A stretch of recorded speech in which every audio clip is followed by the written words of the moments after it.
Good morning వెస్టేజ్. మన Ravi sir మన అగ్రి ప్రోడక్ట్ యూజ్ చేసిండు పొలానికి. ఒకసారి రిజల్ట్ అనేది సార్ని అడిగి తెలుసుకుందాం. చెప్పండి సార్. Good morning wastage.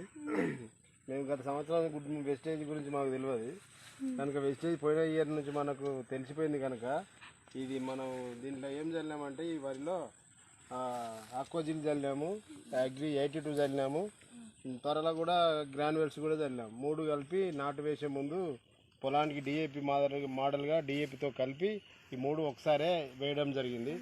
మరలా కూడా దీనికి ఇంతవరకు కూడా 2వ డోసు తప్ప వేరే ఏ మందు కూడా పిచికారి చేయాలి. పోయిన పంటకు ఈ పంటకు బాగా దిగుబడి వచ్చే సూచనలు కనబడుతుంది. బాగుంది ఇప్పటి వరి కూడా. ఇప్పటికీ 40 డేస్ అవుతుంది. 40 రోజుల వరి ఇట్లా రోడ్ పంట 40 రోజుల్లో వరి మంచిగా ఉన్నది. బాగా అద్భుతమైనటువంటి ప్రోడక్ట్. దీన్ని ఎవరైనా కానీ చూసి కంపల్సరీగా దీన్ని వాడుకో